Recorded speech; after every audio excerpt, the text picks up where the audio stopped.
ድምፃዊ ጎሳዬ ተስፋዬ ለስራ አቅንቶ ከነበረበት ለንደን ሂትሮ አውሮፕላን ማረፊያ ባጋጠመው ድንገተኛ መውደቅ ሳቢያ በዊልቸር ወደ ሀገር ቤት ለመግባት መገደዱን ገለጸ።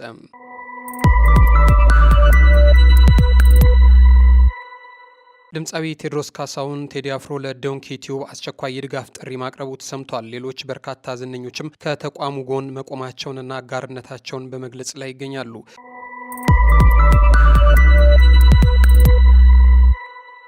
ከ1 ሚሊዮን ብር በላይ የዘረፉና የ60 ሰዎችን ሕይወት የቀጠፉ 17 አደገኛ የሰዎች አዘዋዋሪዎች በቁጥጥር ስር ማዋሉን የፌዴራል ፖሊስ ገለጸ።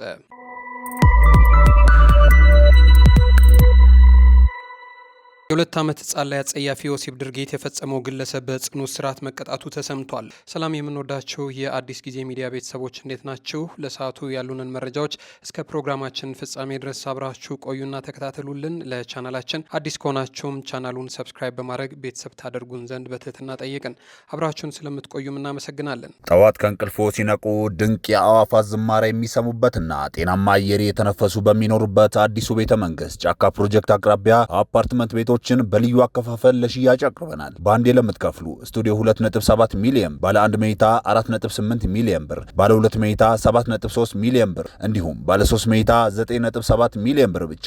በአንዴ መክፈል ለማትችሉ ሁለት የክፍያ አማራጮችን ይዘን ቀርበናል። የመጀመሪያው 20% ቅድመ ክፍያ በመክፈል ቀሪውን ያለ ወለድና ያለ ዋጋ ጭማሪ መክፈል ይችላሉ። ሁለተኛው 40% ቅድመ ክፍያ ከፍለው 60% ቤቱን ሲረከቡ መክፈል ይችላሉ። በተጨማሪም ለቢሮና ለንግድ የሚሆኑ የንግድ ሱቆችን ሳር ቤት፣ ቡልጋሪያና ፒያሳ ለሽያጭ አቅርበናል። ውጭ ሀገር ለምትኖሩ ደንበኞች ወኪል ሳያስፈልጎት ውሎን በዲኤችኤል ያሉበት ድረስ እንልካለን። ለበለጠ መረጃ በ0991 81 12 91 ሃሎ ይበሉን። ቴምር ፕሮፐርቲስ የህልሞ ማረፊያ። እውቁና በተለያዩ ትውልዶች ዘንድ ከፍተኛ ተወዳጅነትን ያተረፈው ድምፃዊ ጎሳዬ ተስፋዬ በሀገር እንግሊዝ የነበረውን የሙዚቃ ኮንሰርት አጠናቆ ወደ ሀገሩ መመለሱ ይታወቃል። ነገር ግን አርቲስቱ ወደ አዲስ አበባ ቦሌ ዓለም አቀፍ አውሮፕላን ማረፊያ ሲደርስ በዊልቸር መታየቱ ብዙዎችን አስደንግጧል። ድምፃዊው በራሱ ይፋዊ የፌስቡክ ገጽ ባስተላለፈው መልእክት ታመም የገባው ስለ ሁሉም ነገር እግዚአብሔር ይመስገን በማለት በጤንነቱ ላይ ድንገተኛ መታወክ አጋጥሞት እንደነበርም ገልጿል። ድምፃዊ ጎሳዬ ተስፋዬ ለንደን ሂትሮ አውሮፕላን ማረፊያ ላይ አድልጦት በመውደቁ ወለም እንዳለው አስታውቋል። ተወዳጁ ድምፃዊ ጎሳዬ ተስፋዬ በሀገር እንግሊዝ የነበረውን የሙዚቃ ኮንሰርት አጠናቆ ትላንት ጠዋት ወደ ሀገሩ ሲመለስ ሂትሮ አውሮፕላን ማረፊያ ላይ አዳልጦት በመውደቁ እግሩ ላይ ወለምታ እንደተሰማው ገልጿል። አርቲስት ጎሳዬ ወደ አዲስ አበባ ቦሌ ዓለም አቀፍ አውሮፕላን ማረፊያ ሲደርስም ወለምታው አላራምድ ስላለው በዊልቸር ላይ ተቀምጦ ወደ ቤቱ ለመሄድ መገደዱን ታዲያስ አዲስ ዘግበዋል። በአሁኑ ሰዓትም ጎሳዬ ተስፋዬ ሕክምናውን በቤተ ሳይዳ ሜዲካል ሴንተር እየተከታተለ ሲሆን ከአንድ ወር በኋላም ወደ ቀደመ ስራው ሙሉ ለሙሉ እንደሚመለስም አስታውቋል። ከዚሁ መልእክቱ ጋር አያይዞም በተሽከርካሪ ወንበር በዊልቸር ላይ ተቀምጦም ከአንድ ኢትዮጵያዊ አየር መንገድ ባልደረባ ጋር የተነሳውንም ፎቶግራፍ አያይዞ ገልጾ ነበር። በአስደናቂ የድምፅ ብቃቱና በዜማዎቹ ውበትና በተለይም ደግሞ በተለያየ ዘመን ባወጣቸው ስኬታማ አልበሞቹ በርካታ ልቦችን የከፈተው ጎሳዬ ተስፋዬ በኢትዮጵያ ዘመናዊ ሙዚቃ ታሪክ ውስጥ ትልቅ ቦታ ካላቸው አንጋፋ አርቲስቶች አንዱ እንደመሆኑ መጠን ይህ ዜና ብዙዎችን አስደንግጧል። በኢትዮጵያ ሙዚቃ እድገት ላይ ጉልህ አስተዋጽኦ ላበረከተው ለውዱ አርቲስት ጎሳዬ ተስፋዬም ሙሉ አድናቂዎቹ ፈጣሪ ምሕረቱን እንዲሰጠውና በቅርቡም ወደ ስራው እንዲመለስ ምኞታቸውን እየገለጹለት ይገኛሉ።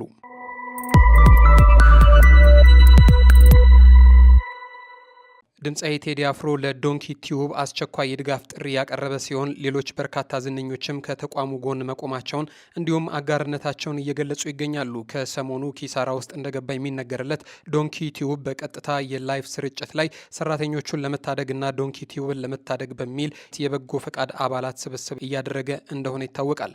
ታዲያ ከዚህ ጋር ተያይዞ ብዙ ታዋቂ ሰዎችም ለዶንኪ ቲዩብ አጋርነታቸውን እየገለጹ ይገኛሉ። ታዋቂው ድምፃዊ ቴዎድሮስ ካሳሁን ቴዲ አፍሮና አርቲስት አምለሰት ሙጬ ዶንኪ ቲዩብ የገጠመውን ከባድ የገንዘብ ቀውስ ተከትሎ ቀዳሚውን የአጋርነት ጥሪ ማስተላለፋቸው ነው የተሰማው። ሚዲያው የኢትዮጵያ ባህል በጎነትና አንድነትን በማስቀደም ላለፉት ዓመታት የሰራቸውን በርካታ በጎ ስራዎች በማስታወስ መላው ሕዝብ ፈታኝ በሆነው በዚህ ሰዓት ከተቋሙ ጎን ሊቆም እንደሚገባም ማህበራዊ ጥሪ አቅርበዋል። በተመሳሳይ መልኩም አርቲስት ዮናስ ብርሃነ ወይም ማንዴላና ጋዜጠኛ ሰይፉ ፋንታውንም ተቋሙ እንዳይዘጋና የሰራተኞች የዕለት ጉርስ አደጋ ላይ እንዳይወድቅ ሴቭ ዶንኪ ቲዩብ በሚለው ዘመቻ ስር በመሰብሰብ የገንዘብ ድጋፍ እንዲደረግ የጠየቁ ሲሆን ዳዊት ድሪምስ ደግሞ ለእሸቱ መለሰ የሞራልና የጥንካሬ ሀሳብ በመስጠት ማበረታታታቸው ታውቋል። በሌላ በኩል ደግሞ የገጠመውን የፋይናንስ ቀውስ ተከትሎ በድርጅቱ የአሰራርና የአስተዳደር መዋቅር ላይ ጠንከር ያሉ የትችትና የማስተካከያ ምክር የሰጡ ታዋቂ ግለሰቦችም አሉ። ጋዜጠኛና ዩቲዩበር ታደለ አሰፋ እሸቱ በጎ ስራዎችን በመስራቱ የሚደነቅ ቢሆንም የድርጅቱን የፋይናንስና የቢዝነስ መዋቅር ወይንም ደግሞ ቢዝነስ ሞዴል በባለሙያና በረጅም ጊዜ እቅድ አለመምራቱ ለዚህ ድንገተኛ ቀውስ በዋናነት እንደዳረገው በግልጽ ተችቷል። የቢዝነስ ባለሙያው አቶ ሳሙኤል አሰፋም በአንድ የዩቲዩብ ሚዲያ ስር ከ100 በላይ ሰራተኞች በቋሚነት ቀጥሮ ማስተዳደር ከባድ የኢኮኖሚ ስህተት መሆኑንም በመጥቀስ ወደፊት ስሜታዊነትን በመቀነስ ወጪዎችን በአስቸኳይ በማስተካከልና ድርጅቱን በቁጠባ መምራት እንዳለበትም መክሯል። ከተመሳሳይ የቢዝነስ አንጻር የዩቲዩብ ይዘት ፈጣሪው እሸቱ የህዝብ ፍቅር ስላለው ይህንን ጊዜ እንደሚያልፈው ቢገልጽም የዲጂታል ገቢ አሰባሰብ መንገዶቹን ግን ይበልጥ ዘመናዊና ስልታዊ ማድረግ እንዳለበትም ጠቁሟል። በአጠቃላይ የታዋቂ ሰዎች ምላሽ በሁለት ጎራ የተከፈለ ቢሆንም አብዛኞቹ ግን ተቋሙ ሙሉ በሙሉ እንዲፈርስ በጭራሽ የሚፈልጉ አይደሉም።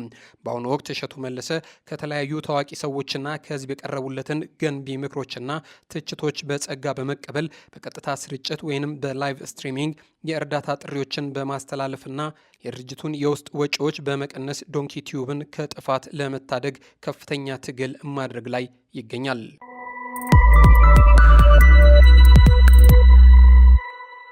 የኢትዮጵያ ፌዴራል ፖሊስ ከ60 በላይ ለሚሆኑ ስደተኞች ሞትና ለበርካታ ሴቶች መደፈር ተጠያቂ ናቸው የተባሉ 17 አደገኛ የሰዎች አዘዋዋሪዎችን በቁጥጥር ስር ማዋሉን አስታውቋል።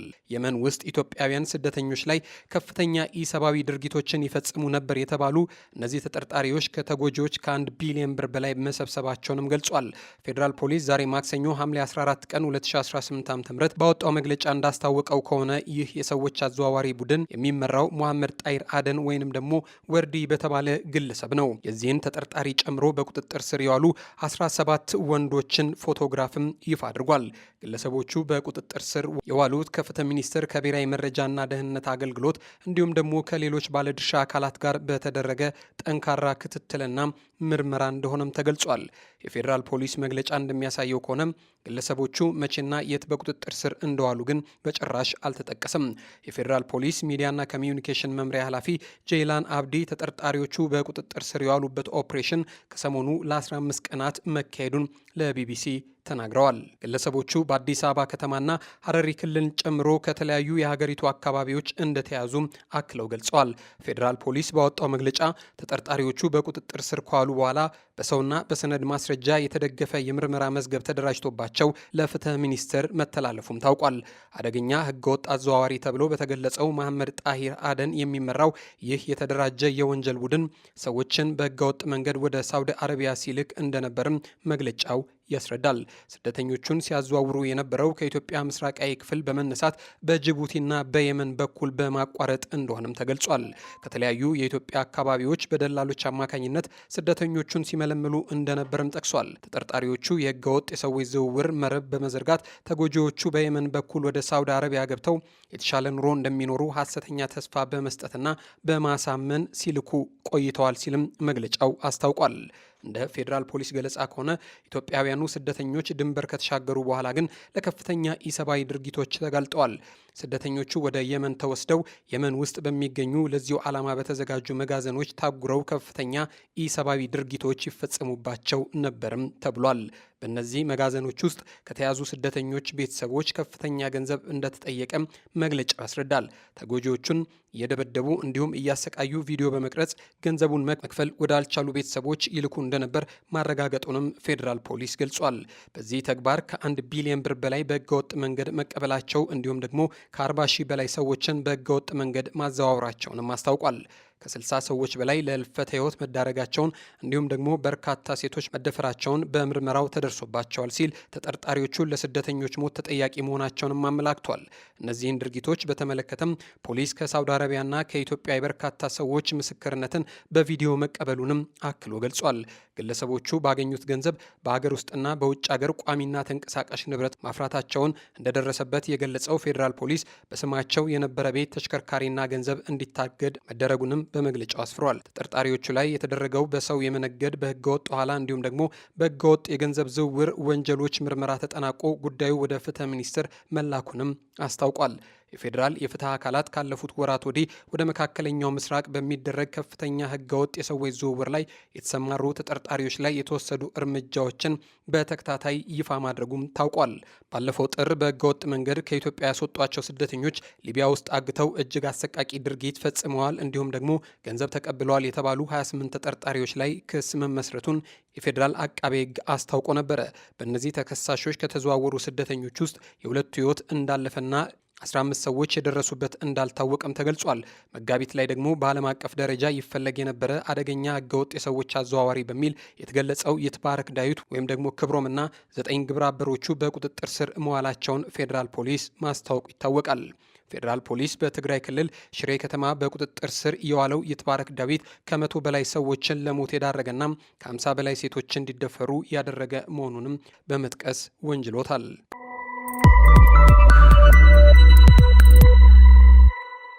የ2 ዓመት ህጻን ላይ አጸያፊ የወሲብ ድርጊት የፈጸመው ግለሰብ በጽኑ እስራት መቀጣቱ ተሰምቷል። ግንቦት 16 ቀን 2018 ዓ.ም ከረፋዱ 4 ሰዓት አካባቢ በአሶሳ ዞን ባምቢስ ወረዳ ኤዳ ዳቡስ ቀበሌ ጎጥ 1 ውስጥ የተፈጸመው ይህ ድርጊት የሰው ልጅ ከእንስሳም የወረደበትን አሰቃቂ ገጽታ ያሳያል ተብሏል። ወንጀለኛው አወድ አልሃሪብ የተባለው ግለሰብ አንዳችም ርኅራኄ ሳያድርበት በንጹህ ህጻን ላይ ይህንን ግፍ ሊፈጽም መቻሉ ብዙዎችን አስደንግጧል። የህፃኑ እናት ውሃ ልትቀዳ መሄዷን አስተውሎ ገላዋን በሙቅ ውሃ ላጥባት ነው በሚል ሰብአዊነት የጎደለው ተንኮልና ማታለያ በመጠቀም የ2 ዓመት ህፃንን ወደ መኖሪያ ቤቱ በመውሰድ ህፃኗ ላይ ያልተገባና እጅግ ኢሰብአዊ ድርጊት ፈጽሟል። ህፃኗ በህመምና በፍርሃት እንዳትጮህም አፏን በማፈን አሰቃቂውን ያስገድዶ መድፈር ወንጀል ፈጽሞባታል። የወንጀል ድርጊቱን ተከትሎ የባምቢስ ወረዳ ፖሊስ ጽሕፈት ቤት አዛዥ ኮማንደር ሃሩን ሄሬላ እንደገለጹት ከሆነም ፖሊስ ፈጣን እርምጃ በመውሰድ የምርመራ መዝገቡን በጠንካራ የሰውና የሰነድ ማስረጃዎች አስደግፎም ለአቃቤ ህግ አቅርበዋል።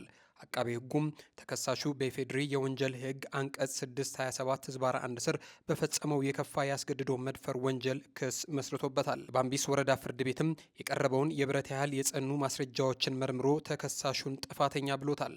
በመጨረሻም ፍርድ ቤቱ የወንጀሉን የከፋ ገጽታ፣ የጭካኔ ደረጃ፣ የቅጣት ማክበጃና ማቅለያ ሁኔታዎችን ከመረመረ በኋላ ሐምሌ 13 ቀን 2018 ዓ.ም በዋለው ችሎት ተከሳሽ አወድ አልሃሪብ በ19 ዓመት ጽኑ እስራት እንዲቀጣ ውሳኔ አስተላልፎበታል። ይሁን እንጂ የዚህ የፍርድ ሂደትና የፍርድ ቤት ውሳኔ ብዙዎች ጥያቄ እንዲያነሱም አድርጓል። የ2 ዓመት ዕድሜ ካላት ገና ለገና ራሷን መከላከል ከማትችል ንጹህ ህፃን ጋር ተያይዞ የተፈጸመ ወንጀል እጅግ የከፋ የጭካኔ ደረጃ ያለው በመሆኑም የ19 ዓመት እስራት ከድርጊቱ ክብደት አንጻር አነስተኛ ነው የሚሉ ድምጾችም እየተሰሙ ይገኛሉ። የህፃናት መብት ተሟጋቾች፣ የህግ ባለሙያተኞች እንደሚሉት ከሆነ የወንጀሉ አስከፊነት ተጎጂዋንም ሆነ የተጎጂዋን እናት ዕድሜ ልክ የሚቆይ ከፍተኛ የስነ ልቦና ጉዳት ጥሎባቸዋል። የፍርድ ቤቱ ውሳኔ ማህበረሰቡን ከሚገነባ የቅጣት መጠን አንጻር በአበክሮ ሊመረመር የሚገባ አነጋጋሪ ጉዳይ ስለመሆኑም እየተነገረ ይገኛል። ይህ በ2 ዓመት ህፃን ላይ እንደዚህ ያለ አሰቃቂ ወንጀል የፈጸመ ግለሰብ በ19 ዓመት እስራት ሊቀጣ በቂው አይደለም፣ ይህ ነገር መሻሻል አለበት የሚሉ ቅሬታዎችም እየተሰሙ ይገኛሉ።